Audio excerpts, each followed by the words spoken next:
Et bonjour à tous, bienvenue dans cette émission spéciale réalisée dans le cadre de la Biennale des villes en transition. Focus aujourd'hui sur la montagne et les changements importants qui vont la concerner dans les années à venir. Des changements d'ailleurs qui ont déjà démarré.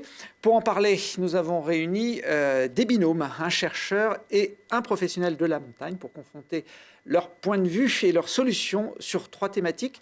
Le recul glaciaire, l'eau et la végétation, et puis l'enneigement des domaines skiables. Alors mon premier binôme est féminin. Delphine Six, bonjour. Bonjour. Vous êtes glaciologue à l'Institut des géosciences de l'environnement à Grenoble. En face de vous, Ulrika Asp. Bonjour Ulrika. Bonjour. Vous êtes guide de haute montagne. Vous exercez notamment dans la vallée de Chamonix. Donc, professionnel de la montagne et chercheur. J'ai aussi à mes côtés quelqu'un qui n'est ni chercheur ni professionnel de la montagne, Étienne Maury, bonjour. Bonjour. Vous êtes photographe, même si je crois que vous pratiquez la montagne et que vous avez un lien particulier avec les sciences de la Terre. Ouais, tout à fait. Je pratique la montagne effectivement depuis assez longtemps, assez régulièrement. Et avant de devenir photographe, j'ai suivi un master en sciences de la Terre et de l'environnement à l'Université de Grenoble. Alors vous avez présenté l'an dernier à Grenoble une expo photo intitulée « Anthropocène alpin, quel avenir pour nos montagnes ?» Une expo qui avait vocation à faire réfléchir sur les mutations des écosystèmes de montagne. Pour expliquer peut-être le terme anthropocène qui ne parle pas forcément à tout le monde, comment on peut le résumer ? Je crois qu'il y a plusieurs définitions du terme anthropocène. Et globalement, on pourrait le résumer à l'ère géologique qui commence au moment où l'homme apparaît et laisse une trace dans les formations géologiques. C'est l'époque où on va dire que l'homme est capable de changer le climat de façon plus importante que les forces physiques qui sont présentes sur la Terre depuis des millions et des millions d'années. C'est ça, ou en tout cas, il contribue de manière active. Bon, l'âge d'un désordre planétaire, je ne sais pas si on peut le qualifier aussi comme ça, où les choses changent beaucoup plus vite que la nature était habituée. Ce projet d'expo photo, il est né comment ? Ça a été un peu la combinaison de plusieurs choses. Je dirais qu'un des points de départ, ça a été en fait quand je me suis retrouvé face à la mer de glace que je n'avais pas vue depuis 10 ans et où j'ai vu l'état du glacier et je me suis dit, ok, j'ai 30 ans, mais en fait, par rapport à ce dont je me rappelle, il y a quand même quelque chose qui change fondamentalement. Et là, je me suis rendu compte que le changement climatique, d'une part, il commençait à arriver, on commençait à en voir les traces là où on habitait. Et en fait, ça a fait remonter un peu toutes les discussions que je pouvais avoir en montagne, tous les échanges que je pouvais avoir sur des alpages, toutes des choses que j'avais entendues, des articles que j'avais lus. Et je me suis dit, en fait, il y a peut-être un intérêt à essayer de rassembler tout ça et de faire une espèce de synthèse de c'est quoi, qu'est-ce que c'est tous les enjeux du changement climatique à l'heure actuelle dans les Alpes, dans quelle direction on va et dans quelle mesure ça va nous affecter à la fois nous, les hommes qui habitons dans ces territoires, et l'environnement qui nous sert de milieu de vie en quelque sorte. Et comment vous avez procédé pour réaliser ensuite l'ensemble de cette expo photo ? La manière dont j'ai procédé, tout d'abord en fait, quand j'ai eu cette idée, je me suis dit ok, c'est quelque chose qui est quand même qui me dépasse du point de vue de mes connaissances, donc je vais avoir besoin de soutien et de gens qui savent de quoi ils parlent. Donc je vais aller me tourner vers les scientifiques qui sont, il me semblait, les gens les plus à même d'avoir des connaissances abouties et précises sur le sujet pour savoir où on va. Et je me suis dit, je vais essayer d'aller voir aussi différents secteurs de la société civile, différents acteurs à la fois politiques ou économiques de ces territoires pour avoir aussi leur ressenti. Et en fait, j'ai essayé de fonctionner. J'ai identifié des thématiques qui me semblaient des thématiques clés du changement climatique dans les Alpes. Et à partir de ces thématiques, je suis allé voir des acteurs, je suis allé les rencontrer, je suis allé leur demander leur point de vue sur la question et je suis allé photographier ce que les gens me racontaient en essayant de mettre de côté ma perception à moi et de simplement en fait, essayer de synthétiser toutes les choses que les gens voyaient, ressentaient et en les confrontant bien sûr aux connaissances scientifiques pour être sûr que je racontais pas n'importe quoi ou que c'était pas les choses qu'on pensait avoir vues que je photographiais. Alors, ces photos vont nous servir un peu de fil rouge au cours de cette émission pour détailler certaines de ces thématiques. On va démarrer par le recul des glaciers. Vous évoquiez cette photo un peu symbolique de la mer de glace, Étienne, que vous avez pris, je crois, il y a 2 ans. C'est vrai que c'est peut-être dans les Alpes l'emblème de ce qui se passe un petit peu partout sur les massifs. C'est ça. En fait, c'est ça qui m'intéressait aussi avec ce point de vue, c'est qu'en fait, je pense qu'il y a beaucoup de personnes qui l'ont vu et revu, soit en photographie, soit en vrai, parce qu'il est quand même relativement accessible, étant donné que c'est le point d'arrivée du train à crémaillère du Montanvert. Et ce que je voulais, en fait, à travers ce paysage-là, et de manière générale, tous les paysages que j'ai fait dans ce travail, c'est à la fois de montrer les paysages de montagne en quelque sorte majestueux, parce que je pense que c'est une porte d'entrée vers la montagne qui est assez universelle. Quand on arrive sur un panorama, que ce soit au Montanvert ou au sommet d'un téléphérique, on est assez vite happé en quelque sorte par la beauté de ces paysages. Mais à la fois montrer aussi un aspect un peu misérable et en tout cas montrer les traces visibles du changement climatique qui sont, sur cette photo en tout cas, qui me paraissent indéniables, quoi. Ouais, on l'a connue plus jolie, la mer de glace, il y a quelques décennies. Deuxième photo de votre sélection, on reste en montagne avec la fête des guides, qui est un événement traditionnel de l'été dans beaucoup de massifs. Oui, c'est vrai que ça peut être vu comme un événement un peu folklorique qui, à l'heure actuelle, est plus une sorte d'attraction touristique que réellement un moment marquant de la vie d'une communauté de montagne. Mais en même temps, pour moi, la fête des guides et de manière générale le métier de guide et la manière dont ça s'intègre dans les villages de montagne, en fait, c'est pas juste du folklore, c'est une partie structurante en fait de la culture commune qu'on a de l'environnement en haute montagne. Et dans cette image, je trouve qu'il y a à la fois ce côté historique, traditionnel de cet imaginaire un peu commun de la haute montagne, et à la fois ce côté un peu moderne, en quelque sorte d'attente, d'expectative, de questionnement vis-à-vis des changements qui sont en cours et qui me semble être assez partagé dans la communauté des guides de haute montagne. Alors, on va revenir au recul glaciaire. Je me tourne vers Delphine Six. C'est l'une des manifestations peut-être les plus visibles du réchauffement climatique en montagne, ces glaciers qui disparaissent presque à vue d'œil. Oui, c'est vrai que c'est très emblématique. On dit souvent que les glaciers sont des icônes du changement climatique. En tout cas, ils sont vraiment reconnus par la communauté scientifique comme des indicateurs du climat en montagne. Ça, c'est vraiment des termes qu'on trouve dans toute la communauté. Donc les glaciers vraiment reflètent les variations du climat d'année en année. Et c'est vrai qu'on voit des changements absolument spectaculaire, même à vue d'œil, pratiquement d'année en année. Si on parle du bas de la langue de la mer de glace, c'est effectivement extrêmement visible. On rajoute des marches chaque année pour pouvoir descendre jusqu'au glacier. Je crois qu'il y en a 550 au dernier décompte, mais il y en aura sûrement quelques dizaines de plus dans les années à venir. On voit là une juxtaposition de photos avec quelques décennies d'écart, mais c'est marquant. C'est pas la seule conséquence du réchauffement climatique en montagne, le recul glaciaire. Alors, évidemment, si on voit beaucoup ce qui se passe sur les glaciers, mais on parle aussi beaucoup de dégradation, par exemple, du permafrost, c'est-à-dire toutes ces parois gelées qui habituellement ont été gelées traditionnellement depuis des décennies, voire des siècles, et qui ont tendance à s'ébouler. On a effectivement l'impression qu'il y a une augmentation en fait, de ces écroulements rocheux dans les massifs. Et c'est souvent des écroulements, en plus, qui viennent ensuite se faire sur les glaciers. Et donc qui recouvrent nos glaciers, d'où souvent le bas de la mer de glace est recouvert de cette énorme éboulis qui effectivement, alors paradoxalement, parfois protège le glacier quand il y a beaucoup de cailloux, mais ça c'est un autre débat. Le recul glaciaire, il s'accélère ou il est, on va dire, constant depuis quelques décennies ? Alors, si on regarde sur ce qui s'est passé sur le siècle, on va dire, on observe qu'en tout cas, depuis les années 80, il y a une vraie décrue des glaciers, le milieu des années 80. Et on note aussi quelque chose qui est assez, qui est vraiment une mesure, là pour le coup, qui est une accélération en fait, de la fonte des glaciers depuis le début des années 2000.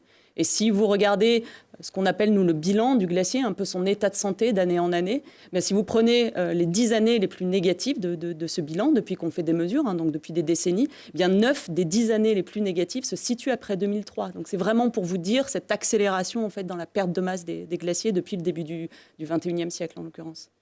Ulrika, vous êtes sensible au discours des scientifiques sur l'évolution de la montagne, sur les prévisions qu'ils peuvent faire également, qui ne sont pas toujours très, encourageantes ?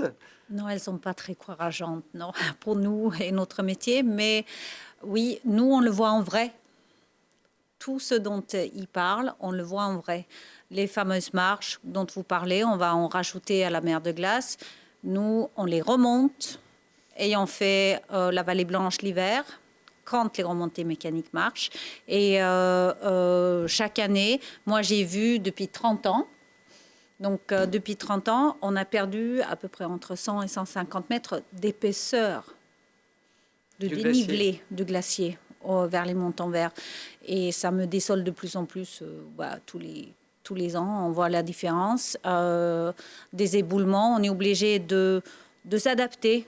C'est tout ce qu'on fait dans notre métier. On s'adapte aux conditions de neige, de glace, de température, des conditions de rochers. On sait que des courses qu'on faisait tout l'été, par exemple en rocher, on est obligé d'arrêter mois de juillet, août, de plus en plus tôt, parce que le danger est trop grand, tout simplement. On n'a pas envie de risquer nos vies. Et voilà, donc on s'adapte et on s'adapte. Oui, Delphine évoquait les chutes de pierres, les écroulements plus fréquents. Ça, vous le ressentez dans votre pratique estivale? Complètement. Des courses, ne serait-ce que pour mentionner un petit peu le Mont Blanc, il y a 15 ans, au sommet, c'est 25, parfois au moins 25 degrés au mois d'août. Aujourd'hui, on peut y être de temps en temps sans les gants. On passe 1 heure au sommet et tout ce que ça engendre pour la descente et pour la montée. Donc, toutes ces températures, on sent une nette différence. Ulrika constate sur le terrain ce que les scientifiques modélisent, mais vont aussi mesurer sur le terrain. Vous l'évoquiez avec les bilans de masse des glaciers. Il y a des échanges entre les deux communautés. Les professionnels viennent vous voir, vous appuyez aussi peut-être sur leurs observations. Comment ça se passe ? Alors, c'est vrai que les mesures, en tout cas, ce qu'il faut comprendre, c'est que les mesures sur un glacier, elles ont de sens que si on les fait tous les ans, au même endroit, régulièrement. Donc ça, c'est vraiment...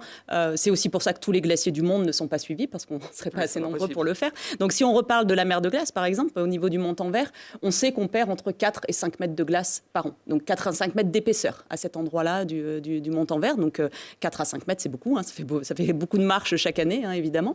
Donc il y a une relation avec les guides, ou en tout cas, par exemple, avec la communauté de communes de Chamonix, parce que tous nos résultats ont vocation évidemment à être transférés vers un public, alors soit le grand public certes, mais également effectivement vers les décideurs. Donc on travaille beaucoup avec la compagnie du Mont Blanc à Chamonix qui exploite évidemment qui entretient et exploite toutes les remontées mécaniques, y compris le Montant-Vert. Donc ils travaillent, typiquement la compagnie nous demande des études pour voir quelle va être l'évolution de la mer de glace à cet endroit-là pour les 30 ans, 50 ans, 80 ans qui viennent jusqu'à la fin du siècle. Donc il y a vraiment un échange.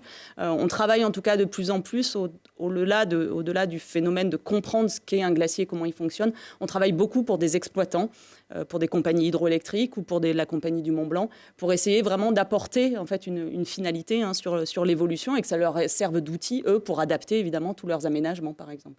Alors, Ulrika évoquait l'aspect technique du changement climatique. Ça change la nature des courses, ça les rend peut-être plus difficiles ou plus dangereuses pour certaines. On le voyait avec la photo de la mer de glace d'Étienne. Il y a aussi un impact sur le panorama. La carte postale qui attire les touristes ou les alpinistes en montagne est quand même moins jolie quand on voit une mer de glace toute grise, comme on le voyait sur la photo d'Étienne, que il y a 20 ou 30 ans, quand on avait la chance d'aller au Montant-Vert et qu'on découvrait là, pour le coup, une vraie mer de glace à marée haute, j'ai envie de dire.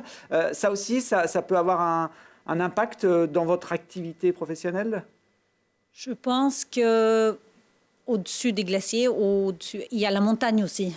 Et la montagne, elle nous donne une sensation de petiterie, déjà. Elle est aussi... comment dire, envahissante pour l'âme. Même nous, on voit les changements, vous les voyez, mais la personne qui vient pour la première fois, c'est toujours le...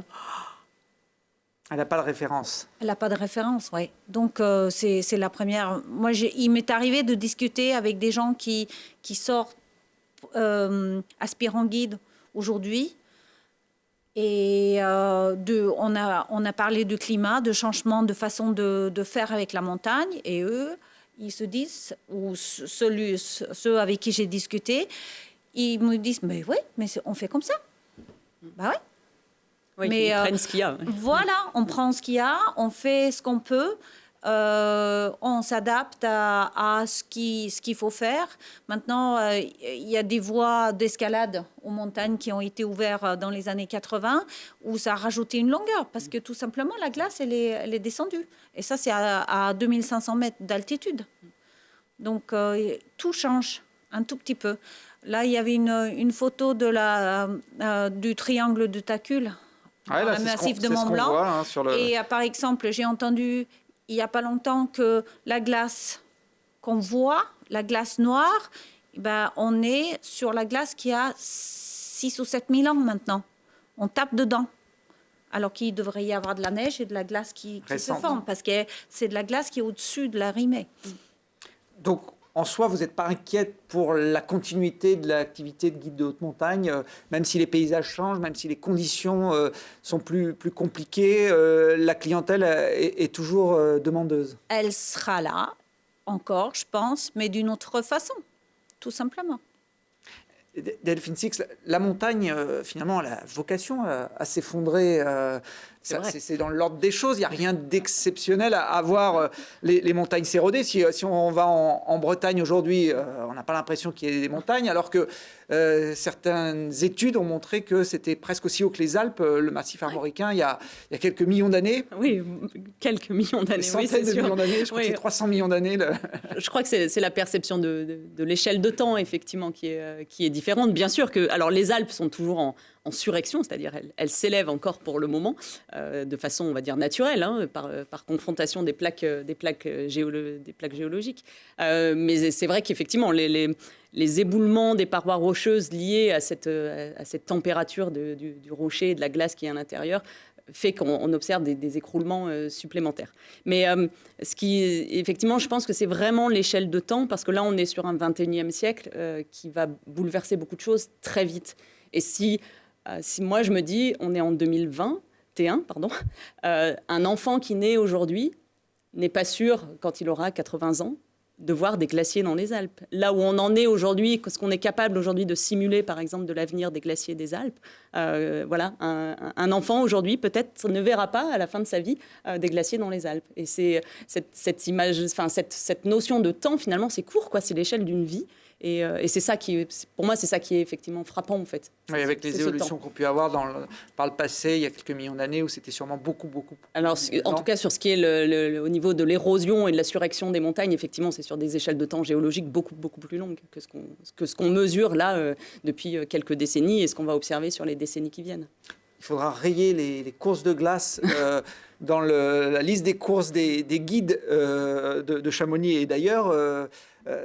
C'est quand même terrible de se projeter comme ça dans un avenir où ça fait partie du patrimoine pratiquement de l'alpinisme, les courses de glaciers.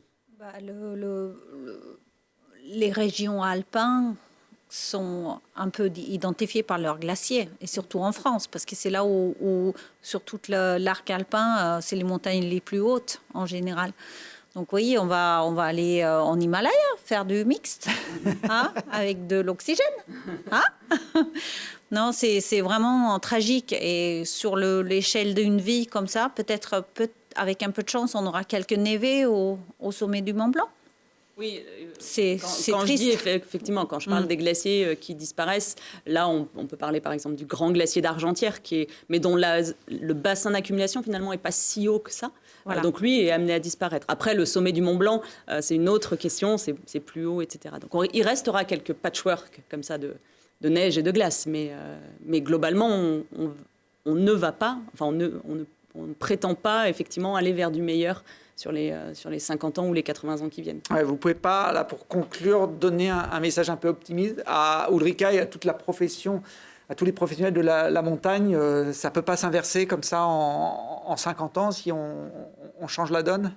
Alors, Effectivement, hein, ces simulations pour le futur, elles sont basées sur quels vont être nos modes de comportement, les modes de consommation, la démographie mondiale. Hein, c'est toute une communauté qui travaille aussi avec nous, la communauté à la fois des économistes, des climatologues, etc. Donc il y a plusieurs scénarios possibles. Voilà. Là, je parle d'un scénario, on va dire, moyen, on va dire modéré. Il y a encore plus pessimiste. Donc, neige presque mais, il y a du aussi, Mont Blanc. mais il y a aussi des scénarios un petit peu plus optimistes, voilà, qui sont ceux qu'on aimerait suivre avec les accords de Paris, etc. On espère tous, effectivement, que les gens vont prendre conscience et qu'on ira plutôt vers des scénarios optimistes. Mais... Ulrika, chez la communauté des guides de haute montagne, tout le monde a aujourd'hui conscience de ça, qu'il faut changer aussi un peu la façon de fonctionner, ou il y a encore une partie de ces professionnels qui ne sont pas dans le déni, mais qui n'ont pas forcément changé leur façon de faire? Je pense qu'on aimera tous être dans le déni, oui. Mais on ne peut pas. Il y a des gens qui met pas, il y a des guides qui mettent pas pied sur les glaciers maintenant. Et donc eux, ils peuvent, si tu grimpes au bord de la mer, ça va encore. Hormis que peut-être que le niveau de la mer va monter. Moi, j'aimerais finir sur un chimère un petit peu. Quand j'étais à l'école petite, on nous disait que, en fait, le changement climatique, ça allait faire que notre grand courant qui monte vers la Norvège, courant de mer, elle va s'arrêter, ce qui est en train de se faire, et ça va faire que en Europe, on aura plein de neige. Voilà, on va y croire. Ça viendra peut-être perturber les modèles. Peut-être, j'espère bien. Des scientifiques. Ouais, ça sonne bien. Bon, on a tous envie d'y croire. Rendez-vous dans quelques années pour vérifier si les prédictions d'Ulrika étaient les bonnes. Merci en tout cas à toutes les deux. Merci. Étienne reste avec moi. On va enchaîner avec un autre duo scientifique et professionnel de la montagne.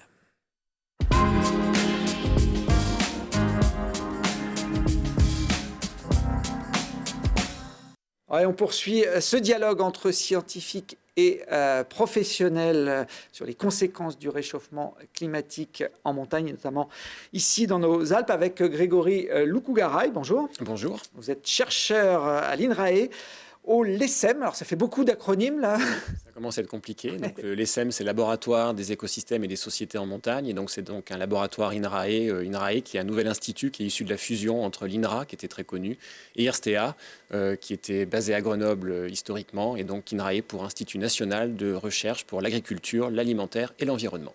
Voilà. Pour les précisions. En face de vous, Alain Francoz, bonjour. Bonjour. Alors vous êtes responsable du groupement pastoral de la Molière. L'alpage de la Molière, il est assez connu, il est assez fréquenté par les randonneurs, notamment l'été. Ça se trouve où exactement ? C'est un alpage qui est à cheval sur les communes de Autran, Angin et Lançon-Vercors. Sur le Nord-Vercors, on est une vingtaine d'éleveurs à mettre nos génisses en alpage durant toute la saison estivale. Donc on a 300 génisses à peu près. C'est un alpage qui a la vue plongeante sur l'agglomération grenobloise et réciproquement d'ailleurs. Oui, on peut voir les pâturages depuis les rues de Grenoble. Étienne Maury est toujours avec nous. Comme pour le premier échange sur le recul glaciaire, on va démarrer avec deux illustrations issues de votre expo photo consacrée à l'anthropocène alpin. Étienne, la première, on va rester à proximité des glaciers qu'on évoquait tout à l'heure, ou en tout cas de ce qu'il en reste. Tout à fait. Du coup, sur cette première photo, on est sur un programme scientifique qui s'appelle ROCVEG, qui est mené par des scientifiques du CBNA, le Conservatoire botanique national alpin, au-dessus de la station de Méribel-Motaré, dans le parc national de la Vanoise. Et c'est un programme scientifique qui, en fait, étudie la colonisation des moraines par la végétation au fur et à mesure du recul glaciaire, donc du recul glaciaire du glacier qu'on voit à l'arrière-plan. Et en fait, c'est une photo que j'aime beaucoup parce que dans le cadre du changement climatique, je trouve qu'on a souvent tendance à parler des scientifiques comme des gens qui font des modélisations, qui font des projections. Et pour moi, ça, c'est une image qui rappelle que bien souvent, en fait, les scientifiques commencent par aller sur le terrain et par observer ce qui est en train de se passer avant d'en tirer des conclusions. Et là, on est sur une image où d'autant plus en ce qui concerne la végétation, à cause du changement climatique, la température, elle augmente, les précipitations, elles varient, et ça fait qu'en fait, la végétation à l'échelle des Alpes, elle bouge. Et là, on est un peu face à ces scientifiques qui sont en quelque sorte en train de courir un peu après la végétation sur cette image ils la suivent alors qu'elle n'est pas vraiment encore là, mais en fait elle est bien là parce qu'ils ont passé toute la journée accroupis à trouver des plantes dont j'aurais sûrement même pas vu la présence, mais qui sont bel et bien là. Et voilà, je trouve que c'est une image qui est intéressante pour cette raison, et elle fait en quelque sorte écho à la deuxième image, ce qu'on pourrait dire, bon bah ok c'est super, mais en fait on s'en fiche un peu de savoir quelle mousse il y a sur les cailloux à 3000 mètres d'altitude. Mais en fait typiquement et très concrètement, pour les activités agro-pastorales notamment, ça a des implications. Là, on est dans la Haute-Romanche, à Villard-d'Arène, et on est en fait avec un jeune éleveur qui s'est installé il y a quelques années pour faire de l'élevage de vaches. Et c'est un éleveur qui, en s'installant dans son choix d'implantation, et en fait, le changement climatique et la perspective de qu'est-ce que deviendrait son activité dans 30 ans quand il serait plus vieux, elle est réellement rentrée en compte. Donc il a choisi son lieu d'implantation en fonction de ce qu'il pensait être des conditions climatiques favorables. Il a choisi la race de ces vaches qui sont des vaches d'airain, des vaches de haute montagne, en fonction aussi des conditions climatiques. Et du coup, c'est un peu, c'est une image qui raconte aussi que, en fait, cette activité qui semble très traditionnelle, un peu constitutive en quelque sorte, une fois de plus de la vie alpine, en fait, elle est elle aussi sujette à évolution en lien avec le changement climatique. Grégory Loukougara, Étienne évoquait ces petites plantes, ces mousses qui poussent sur les moraines, les cailloux à plus de 3000 mètres d'altitude. Alors ça reste peut-être anecdotique en termes de paysage, mais le changement climatique modifie de toute façon la perception et la perception paysagère, notamment de nos montagnes. Tout à fait, et puis ça le sera de plus en plus à l'avenir. Alors après, ce qu'il faut voir, c'est qu'il y a plusieurs étages de végétation dans nos montagnes, et souvent, pour le scientifique, on travaille en séparant un petit peu trois grands types d'étages. Donc il y a celui qu'a évoqué Étienne, qui correspond effectivement au sommet, aux végétations qui sont périglaciaires, donc sur la marge en fait de ces glaciers ou de ces moraines. Et puis on a la végétation d'alpage aussi, dont on pourra reparler plus tard. Et là où je pense aujourd'hui le paysage change le plus, justement, c'est autour de ces moraines, autour de ces glaciers. On a une installation progressive de végétation, et c'est ce qu'on appelle le verdissement. Donc on a des collègues dans d'autres laboratoires qui travaillent en utilisant des images satellites en fait depuis plusieurs décennies pour quantifier un peu ce verdissement. Et ce qu'on voit, c'est qu'effectivement, depuis les années 50, on a un verdissement qui est progressif et qu'on observe vraiment de façon très nette sur ces images satellites. C'est-à-dire que ce sont des zones rocheuses qui étaient complètement dépourvues avant de végétation et qui maintenant apparaissent en fait sur ces images et dans certaines longueurs d'onde en fait captées par ces satellites sous forme de verdissement. Donc il y a ce verdissement des Alpes en tout cas qui est une vraie réalité aujourd'hui. Est-ce que c'est une bonne nouvelle pour les éleveurs? Ça veut dire que les alpages vont pouvoir s'agrandir dans les années ou les siècles à venir, gagner du terrain? C'est compliqué à dire, je dirais que non, parce que le temps que les petites mousses, les lichens et les petites plantes en fait naines qu'on voit sur ces zones un peu périglaciaires produisent suffisamment de fourrage pour nourrir des brebis ou des vaches, je pense qu'on a plusieurs centaines d'années et on ne sait même pas si ça arrivera d'ailleurs, parce qu'il faut aussi qu'il y ait un sol qui se forme. Aujourd'hui, on est sur des plantes qui poussent vraiment sur ce qu'on appelle des lithosols, des sols très fins, très rocheux, donc il n'y a pas suffisamment de sol et de matière pour que des plantes fourragères puissent pousser. Donc à ce niveau-là, je pense que là, on a vraiment le temps de voir venir et qu'il faut d'abord s'intéresser en tout cas à ce qui se passe en alpage et comment adapter les pratiques pastorales et comment les acteurs pastoraux, les éleveurs, les bergers peuvent aussi prendre en charge et s'adapter à ce changement climatique à un étage inférieur. Mais Alain Franco, on a vu que le changement climatique peut avoir un impact pour les photographes en termes de paysage, pour les alpinistes ou les randonneurs peuvent rendre des courses plus compliquées. Est-ce que pour les activités de montagne liées à l'agriculture et à l'élevage, il y a un vrai impact de ce changement climatique? Oui, ça fait quelques années où on remarque qu'il y a un changement au niveau de la végétation.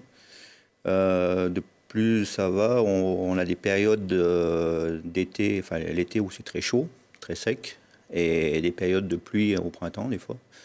Donc on n'a pas une continuité comme on avait auparavant de périodes courtes de chaud et de pluie.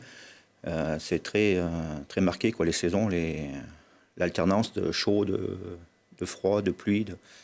Et du coup, au niveau de la végétation, c'est compliqué à gérer la ressource végétale quoi, pour les bergers.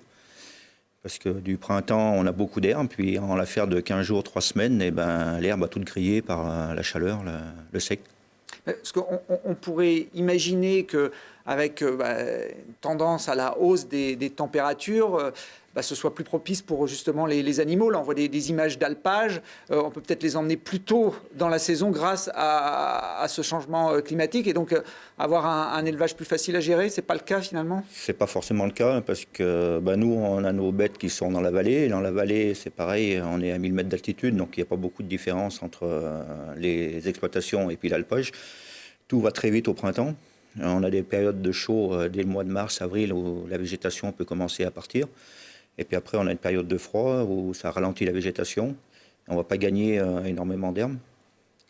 Et après, au mois de juillet, juin-juillet, on a du gros coup de chaud et où toute l'herbe, elle sèche, quoi.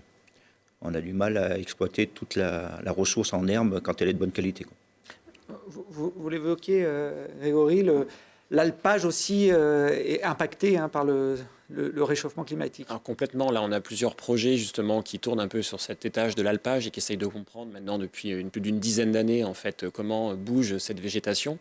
C'est le programme Alpage Sentinelle et justement l'alpage de la Molière fait partie des alpages sentinelles qui sont suivis comme ça depuis le début des années 2010.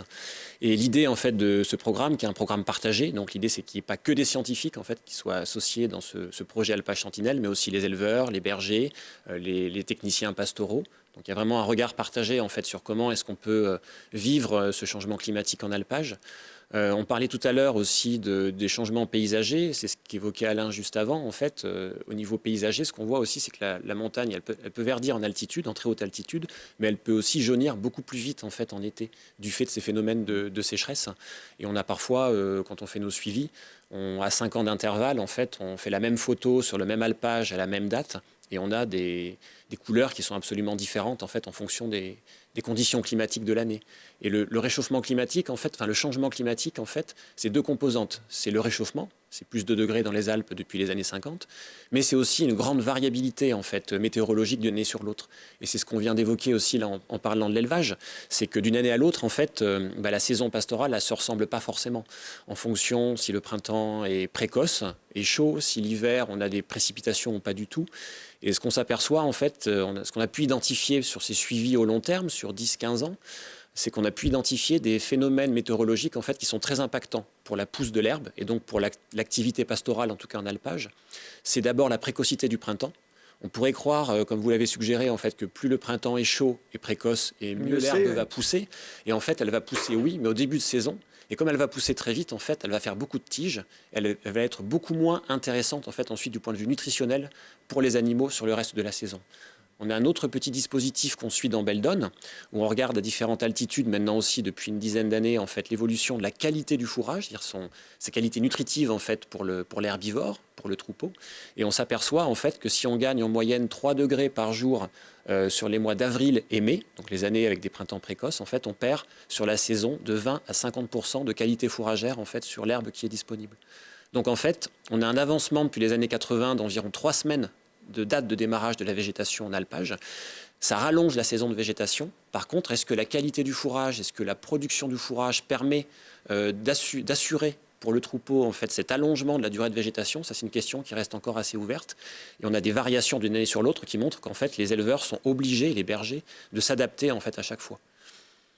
L'adaptation, c'est dans l'essence même de l'agriculture ou de l'élevage de montagne. Alain Francos, depuis, on va dire que les montagnes existent et que les hommes y vivent, il a fallu de toute façon faire avec les conditions, alors qu'elles étaient peut-être moins douces il y a quelques décennies qu'aujourd'hui, mais il fallait être capable d'avoir cette souplesse d'une année sur l'autre presque. Oui, il faut toujours s'adapter. Et chaque année est différente de la précédente, quoi. Et le problème, il est là, c'est qu'on ne peut pas dire on va faire comme ça cette année, on va monter les bêtes en alpage à telle date. C'est bien, on prend du retard à cause de la neige, de retour du froid.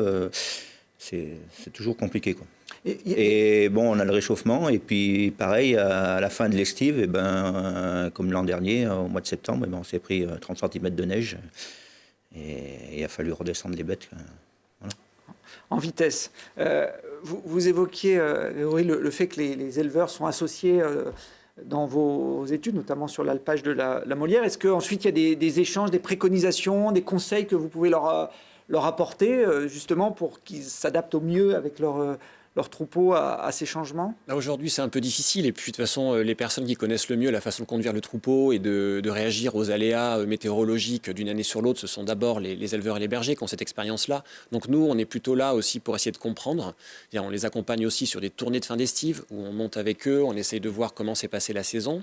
On amène aussi de l'information. Pendant une période, on produisait en fait sur chaque alpage sentinelle ce qu'on appelait des 4 pages. Donc, sur 4 pages, en fait, on faisait un bilan de tout ce qui avait été observé du point de vue de la pousse de la végétation, des conditions météorologiques et de comment les bergers et les éleveurs avaient vécu en fait ces saisons d'alpage. Donc ça faisait une trace un petit peu historique et ça permet de voir un petit peu quelles sont les, on va dire, les modalités et les marges d'adaptation qui sont possibles. Et en fait, il y a 2 grands types de marges d'adaptation auxquelles on peut penser, et c'est ça qui n'est pas évident, c'est qu'on a des marges qu'on va appeler conjoncturelles, c'est-à-dire que c'est l'année de la sécheresse, comment on fait pour maintenir le troupeau sur l'alpage, pour les faire boire, pour que les animaux ne perdent pas de poids, puissent produire du lait.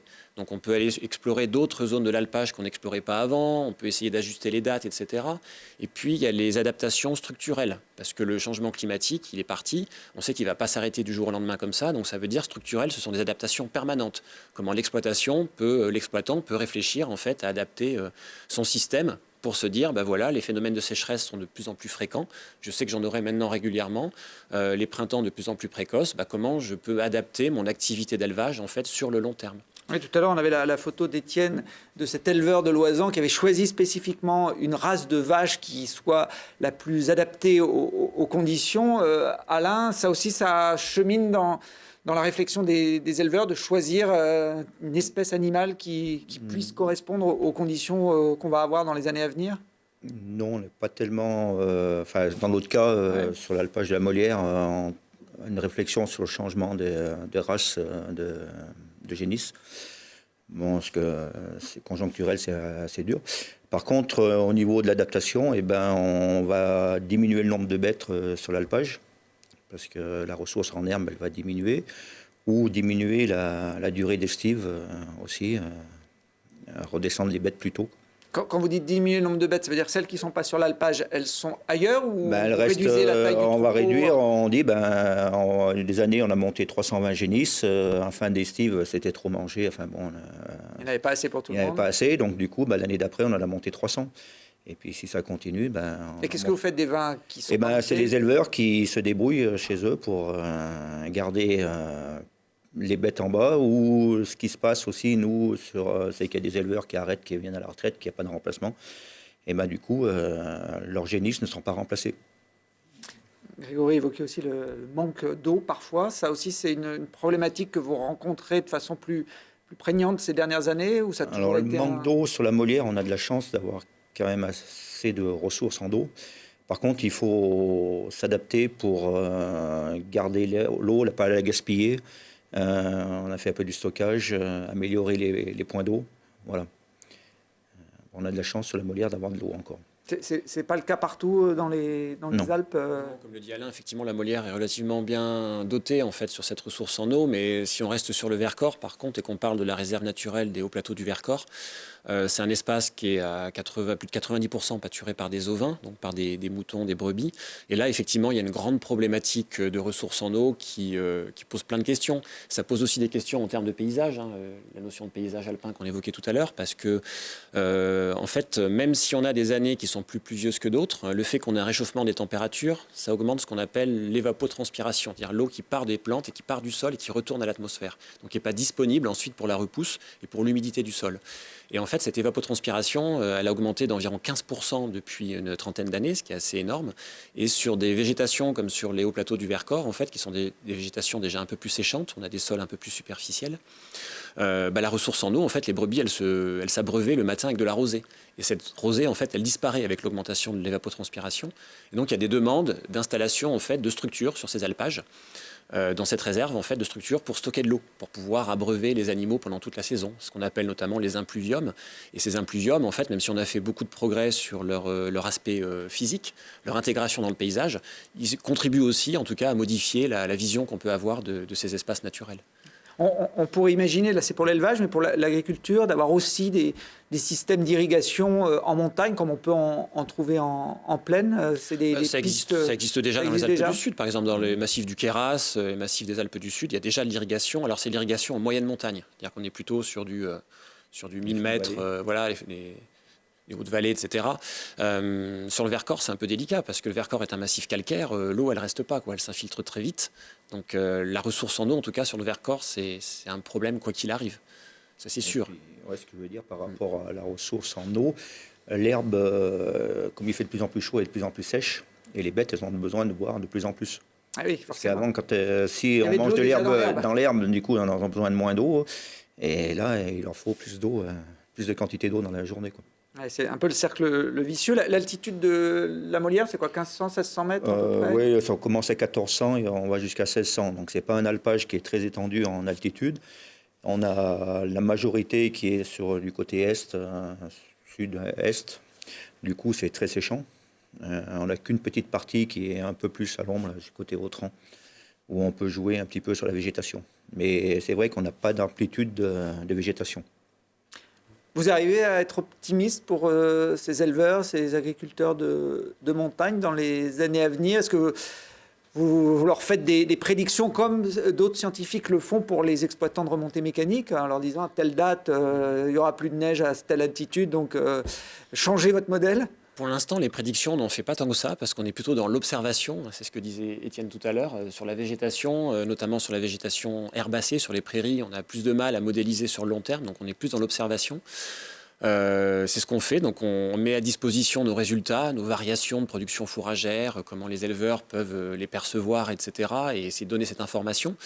On est en train aussi de mettre en place sur un projet européen, sur l'arc alpin, un observatoire des sécheresses pour avoir un moyen de prévenir les acteurs de l'élevage, les acteurs du tourisme le plus tôt possible quand on a des indications en fait, sur une sécheresse qui se profile pour une année donnée, et donc de diriger peut-être et d'argumenter vers des adaptations pour l'année en cours. Après, moi, je ne suis pas particulièrement pessimiste en tant que scientifique parce que ce qu'on voit, c'est que déjà, les plantes s'adaptent. En termes d'évolution de la biodiversité à l'échelle de l'alpage, on n'a quasiment rien qui bouge depuis une trentaine d'années sur nos suivis de biodiversité, de composition en espèces de plantes. Cette variation, par contre, de production, elle est un peu complexe, je pense, pour l'activité de l'élevage, en fait, à être prise en compte. Et on voit bien que les éleveurs ont une capacité d'adaptation, de réponse, ils connaissent bien la montagne et qu'aujourd'hui, en tout cas, il y a des pistes de réflexion assez importantes sur comment essayer de compenser ces effets. Ça peut être sur des variations de type d'espèces à semer dans les prairies pour faire du foin, un peu plus bas en altitude. S'appuyer aussi un peu plus peut-être sur les prairies permanentes, qui sont des prairies non semées, en fait, qui sont plus diversifiées, qui semblent être plus résistantes, en fait, aux aléas climatologiques de l'année. Donc il y a des pistes comme ça qui montrent qu'on a encore cette marge d'adaptation. Et paradoxalement aussi, il y a quelque chose, on disait que les alpages étaient exposés quand même au changement climatique et aux sécheresses, mais c'est aussi souvent une source de sécurité pour beaucoup d'exploitations. Il faut voir qu'il y a beaucoup d'alpages qui sont utilisés. La Molière, c'est un cas particulier parce que c'est une transhumance locale. C'est plutôt des éleveurs en fait, du Vercors qui viennent là-haut. Mais sur beaucoup d'alpages ovins, à brebis et moutons, ce sont des transhumants, parfois des grands transhumants qui viennent de la plaine de l'Accro. Et eux, par contre, font face aussi à des sécheresses extrêmement intenses et demandent à venir souvent plus tôt aussi en alpage pour profiter de cet allongement de la durée de végétation d'alpage. Et l'alpage, il apparaît aussi encore pour beaucoup d'exploitants comme une forme de sécurité, en tout cas en termes de production de biomasse fourragère, d'herbe.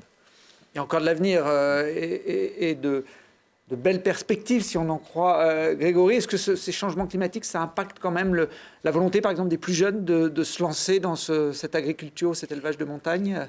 C'est sûr que le changement climatique, ça mène à réflexion au niveau des jeunes qui veulent s'installer, comment s'adapter pour avoir les ressources fourragères pour les exploitations, autant en alpage que dans la vallée, quoi, enfin dans la montagne. Après, à mon avis, il y a encore de l'avenir pour la montagne et je pense qu'il y a encore de l'élevage qui va perdurer, quoi. Il faut espérer. On l'espère, hein, parce que ce soit la viande, le fromage, enfin tous les produits qu'on peut fabriquer en montagne, il y a une clientèle de plus en plus demandeuse, paradoxalement, de ce type de production. Il faut dire que s'il n'y a plus d'élevage en montagne, il n'y a plus de paysage aussi, hein. Oui, parce que les alpages, ils sont aussi entretenus par les moutons, les troupeaux. Et, ça, on ne le perçoit peut-être pas forcément quand on est un simple randonneur qui traverse un espace découvert comme un alpage, que les troupeaux ont un rôle important aussi pour le panorama, et on le disait en début d'émission, la carte postale des Alpes, c'est ça aussi qui fait venir beaucoup de touristes et qui fait vivre l'économie. Merci à tous les deux pour cet échange. On va finir avec un troisième thème, hein, puisque les effets du changement climatique sont aussi sensibles sur l'économie de montagne, notamment celle des stations de ski.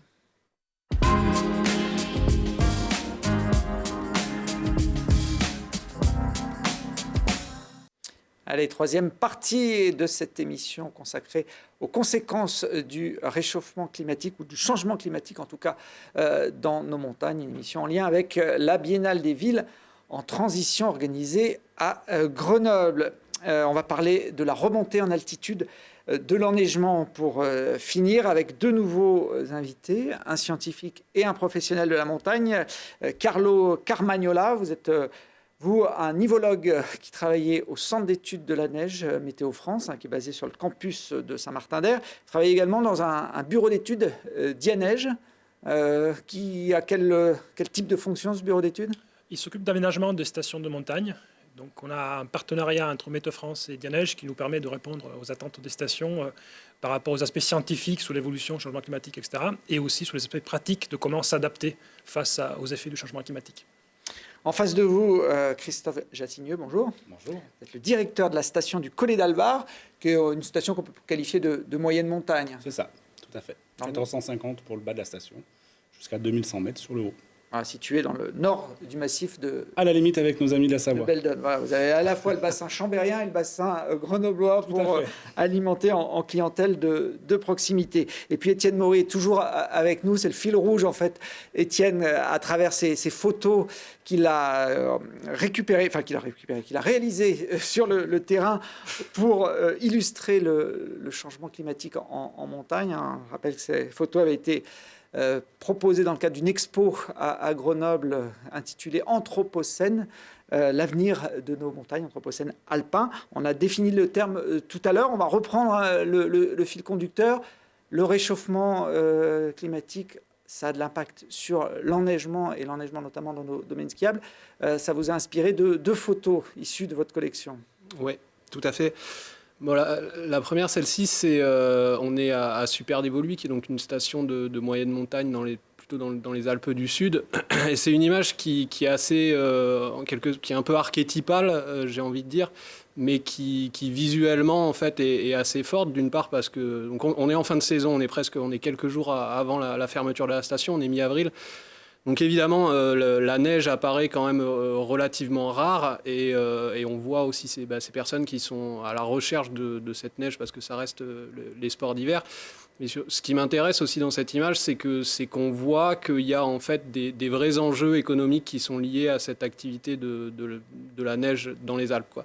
Et notamment en discutant avec une employée de la station ce jour-là, en lui demandant voilà comment vous voyez les choses, c'est quoi le futur, quelles sont vos préoccupations. Elle me dit mais en fait vous savez pour la communauté locale, d'un point de vue économique, en fait la station c'est notre usine, quoi. Si elle ferme, en fait on n'a plus de travail, quoi. Donc et en fait ce que cette personne m'a dit, je trouve que quelque part, c'est assez représentatif de là où on en est sur les questions de l'enneigement et des stations dans les Alpes.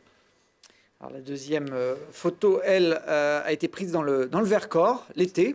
C'est ça, et c'est un peu, c'est un peu le contre-champ, en quelque sorte, de cette activité hivernale, qui est la dynamique de diversification des activités, de proposer des activités 4 saisons, et notamment dans le Vercors, mais à d'autres endroits aussi, le vélo et le VTT électrique, le vélo de descente, ça fait partie d'une des activités qui est, on va dire, qui a le vent en poupe pour réussir à faire vivre les stations le reste de l'année. Carlo Carmagnola, le recul de l'enneigement dans les Alpes est avéré, notamment par le travail des scientifiques, qui mesurent depuis des décennies les hauteurs de neige. Je crois que d'ailleurs le centre principal est pas très loin de Grenoble, au col de Porte. Que prédisent les modèles mis en place par les scientifiques sur ce domaine ? Oui, depuis quelques années, désormais, les scientifiques sont capables de prévoir l'évolution de l'enneigement en fonction du coup des conditions où on se trouve, parce que ça dépend forcément de l'altitude déjà, aussi des effets un peu plus fins, des orientations et des pentes des différentes pistes ou des différents secteurs des stations de ski ou des massifs. Donc on est capable en effet de se projeter.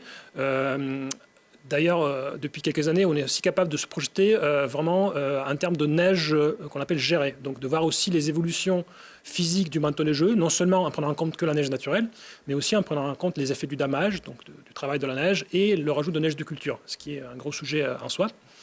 La difficulté principale de ces modèles, c'est que, bon, en tout cas, l'une des incertitudes liées à ce modèle, c'est que l'évolution, notamment des températures, à l'échelle globale, à cause du réchauffement climatique, dépend en grosse partie des scénarios d'émissions de gaz à effet de serre dont Delphine a parlé dans la première partie. Et donc, on peut regarder l'évolution de la neige, mais en se basant sur ces différents scénarios, le plus on va dire optimiste et le moins optimiste. Et en fonction de ce que l'on regarde, on a des résultats différents. Le scénario, on va dire, plus positif, prévoit d'ici 2100 une augmentation d'1 degré encore, avec, dans ce cas-là, la neutralité carbone qui sera atteinte en 2050, donc une forte baisse des émissions CO2, du coup, à partir de maintenant. Il y a un scénario pessimiste qui prévoit par contre une augmentation accélérée des émissions CO2 qui va engendrer une augmentation jusqu'à 4 degrés par rapport à aujourd'hui de la température moyenne globale. Et donc ces évolutions dans les températures vont forcément avoir un impact sur l'évolution du manteau neigeux.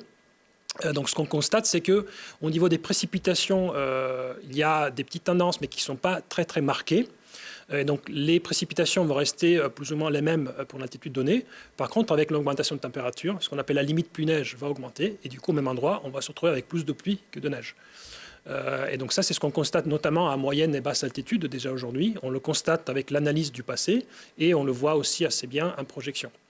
Et donc tout ceci engendre des réflexions sur comment, notamment les stations de ski, peuvent faire face à ces conditions qui vont se présenter de plus en plus par la suite. Et un élément intéressant, sous la première image qu'on a vue, par exemple, avec un front de neige enneigé juste en partie, notamment en neige de culture, c'est qu'il faut bien dissocier deux types de phénomènes, les tendances et la variabilité intersaisonnière. Donc on aura toujours, comme maintenant, des hivers très bien enneigés et des hivers mal enneigés. Par contre, la tendance est vers c'est la moyenne qui compte et celle-là... Oui, c'est vraiment la tendance. Donc, c'est la fréquence de retour de ce mauvaise saison qui va augmenter. Et donc, même si on aura toujours des bonnes saisons, elles seront plus rares par la suite en termes d'enneigement, je dis, bonnes saisons.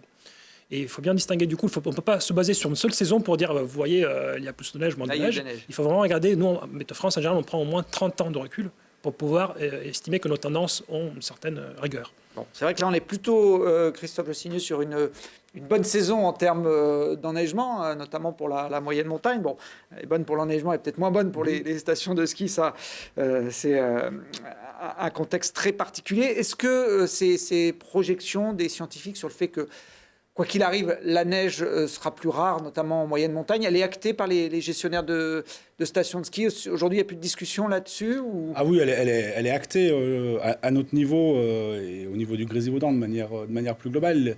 Nos élus ont pris pleinement conscience de cette problématique. On réfléchit aujourd'hui sur le visage de nos stations à l'horizon 2050 et on intègre évidemment l'ensemble des études qui ont été menées. Le département de l'Isère a mené une grosse étude sur l'enneigement en lien justement avec Météo France. Donc on travaille fortement là-dessus, à la fois pour se dire comment on fait pour maintenir l'activité neige et puis qu'est-ce qu'on peut proposer demain comme autre activité et puis quel développement pour nos stations. On n'est pas qu'un terrain de jeu, on est aussi un lieu de vie, donc il y a tout cet ensemble de paramètres à intégrer. Donc effectivement, le paramètre neige, il est primordial pour nous. Un des outils auxquels on pense tout de suite quand on parle d'enneigement, c'est la neige de culture.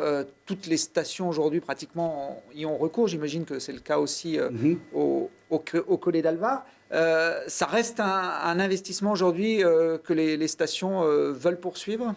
Alors, je pense que c'est un investissement qu'il faut effectivement poursuivre. On n'est plus tout à fait sur les mêmes approches qu'on pouvait avoir par le passé. Au niveau du Collet d'Alvar, par exemple, aujourd'hui, on réfléchit fortement sur l'avenir de la neige de culture et sur la création d'un réseau de neige de culture qui soit un peu plus performant que ce qu'on a actuellement. Mais on n'est plus forcément sur le simple retour ski en bas de station. Pour ça, à la limite, on a des remontées mécaniques qui peuvent performer. On est plus sur stabiliser à un niveau où on considère, nous, que c'est viable. Et on va être plus autour de 1600, 1700 mètres d'altitude pour venir enneiger des zones qui seraient déficitaires par moment. Et pour permettre quand même de renforcer notre activité et de la maintenir. Il ne faut pas oublier qu'aujourd'hui, le modèle économique, quoi qu'on en dise, ça reste le ski alpin pour nos stations. C'est ce qui fait vivre les stations, c'est ce qui fait vivre l'écosystème global. Et c'est une activité qui tourne sur 3 à 4 mois de l'année. Et il faut vivre avec cette activité les 9 ou 8 autres mois de l'année. Donc il est primordial d'avoir ces aménagements-là et ces investissements. Ce n'est pas le seul, par contre. Aujourd'hui, on sait skier, même s'il y a beaucoup moins de neige qu'avant, parce qu'on va entretenir les pistes d'une manière différente, on a du matériel qui est plus efficace. Aujourd'hui, on réengazonne par exemple les pistes, c'est tout bête, mais ça veut dire que ces pistes préparées l'été nécessitent moins de neige pour pouvoir fonctionner. On n'est plus obligé d'avoir des hauteurs de neige impressionnantes pour pouvoir skier. Certaines stations vont même réorienter, quand c'est possible, leur domaine skiable sur des versants peut-être qui sont moins exposés à la fonte. Tout à fait, ça a été le cas au Collet, par exemple, dans le cadre de mesures compensatoires liées à l'implantation d'une remontée mécanique, où on a décidé d'abandonner une piste qui était de toute façon orientée d'une telle manière qu'elle ne nous permettait pas de maintenir une activité suffisante sur cette piste-là. Donc on a décidé carrément de la rendre à l'état naturel pour pouvoir réinvestir ailleurs, par contre. Que disent les spécialistes de la neige, les scientifiques, par rapport à la neige de culture? Les stations s'y accrochent encore, ils voient des perspectives. Quand vous échangez avec eux sur ce domaine, quelle est votre position? L'idée, c'était vraiment voir au cas par cas. Il n'y a pas de réponse définitive qui soit valable de partout. Pour produire neige de culture, il faut en gros des conditions de froid suffisamment intense, sur des fenêtres de froid assez longues pour que les installations puissent tourner.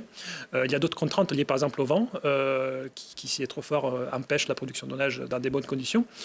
Donc il faut prendre en compte vraiment les spécificités météorologiques locales des endroits pour voir si dans des conditions de réchauffement climatique, les installations pourront toujours être performantes. Et donc il s'agit, si on fait de nouvelles installations, de les dimensionner, non seulement par rapport aux conditions du passé, mais aussi par rapport à ce qui est entendu par la suite. Donc c'est un vrai travail qui peut être fait avec les exploitants directement pour voir au cas par cas si les conditions vont être toujours possibles d'exploitation par rapport à la neige de culture.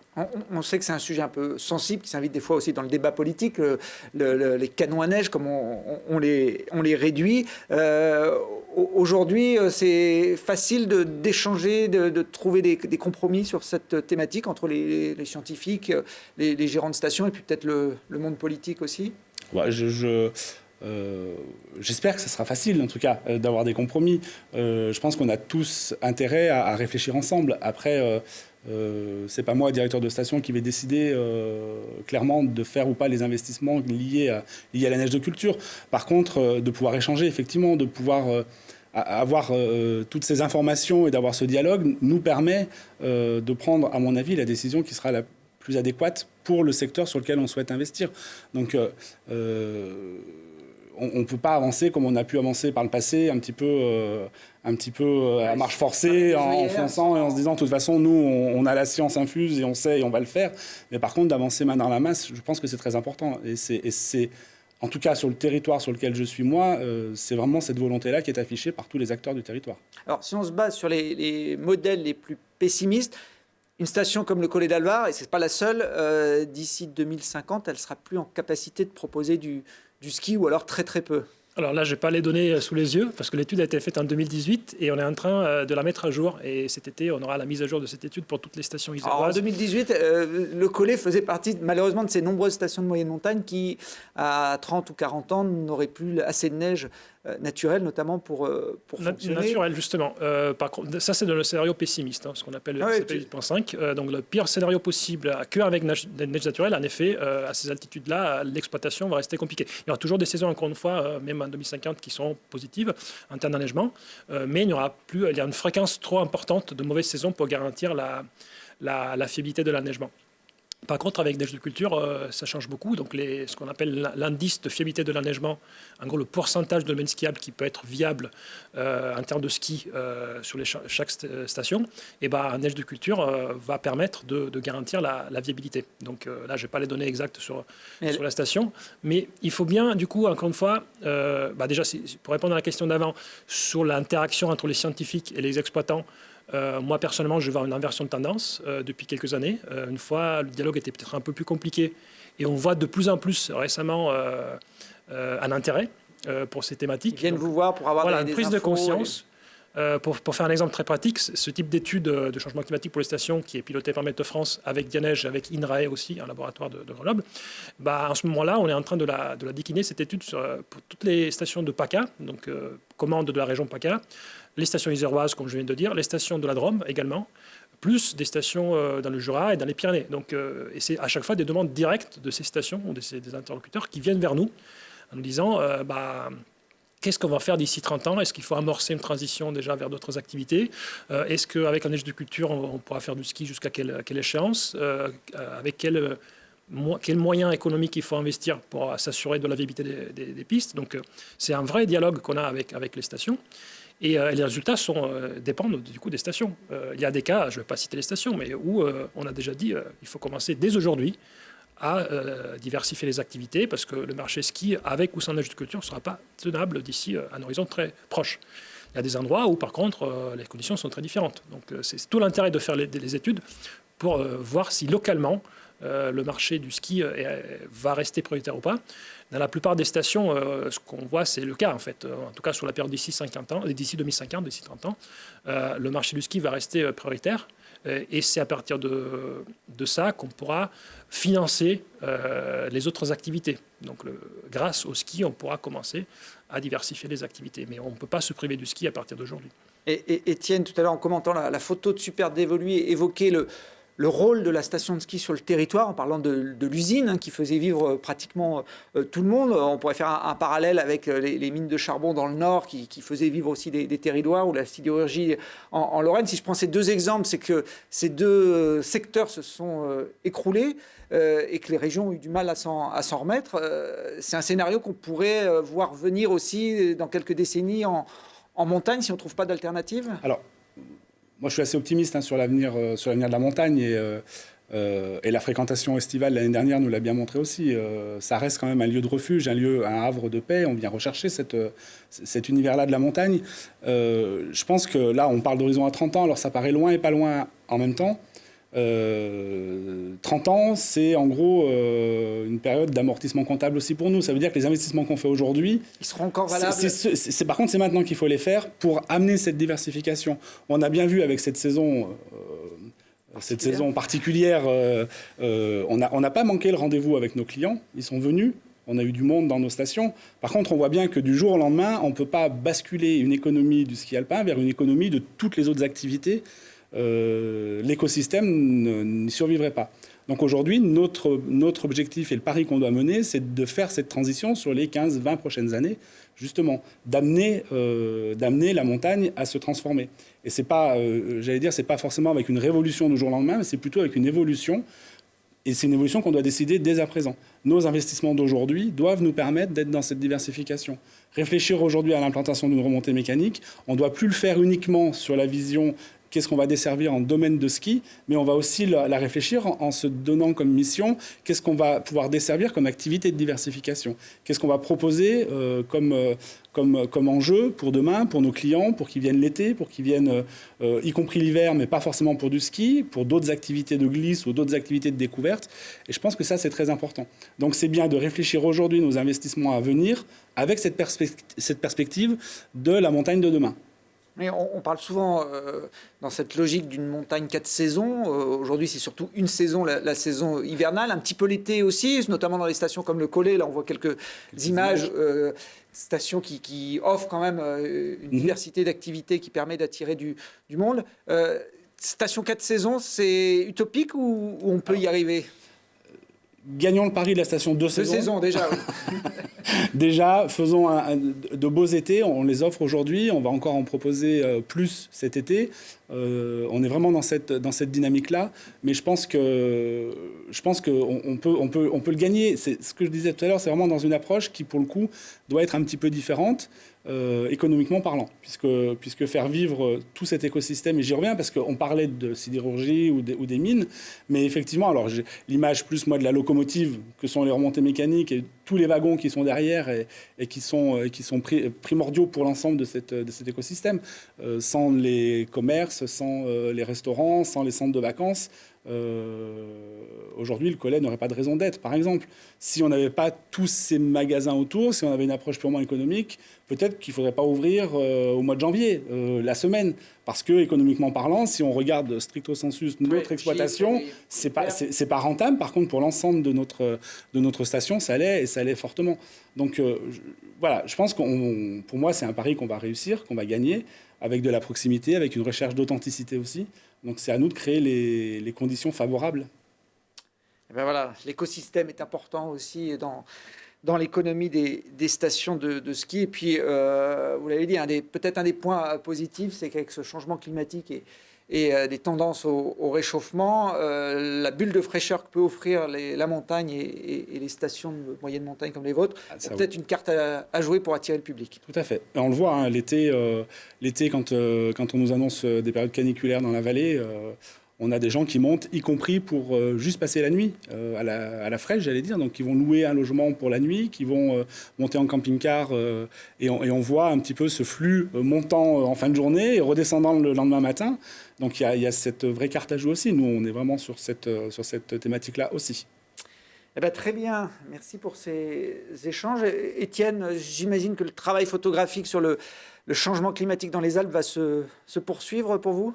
Tout à fait, bon, même si c'est forcément un peu plus compliqué par les temps qui courent de le mener. Moi, l'objectif, ce serait de continuer ce travail que j'ai mené pour le moment uniquement sur les Alpes françaises, en Suisse et en Italie, pour voir aussi comment 3 sociétés différentes réagissent face aux mêmes enjeux, et éventuellement aussi pouvoir faire des échanges d'initiatives sur ces questions-là. Mais voilà, ça, c'est quelque chose qui est encore en cours d'élaboration, on va dire. Il n'y a pas la même approche chez nos voisins suisses ou autrichiens de ce changement climatique ? Alors, chez les Autrichiens, je ne suis pas en mesure de dire, parce que je ne me suis pas du tout penché sur la question. Ce qui me semble, en tout cas, en Suisse et en Italie, c'est qu'il y a certaines problématiques qui peuvent être plus importantes dans certains pays que dans d'autres, et des moyens qui sont mis à disposition qui peuvent être aussi sensiblement différents.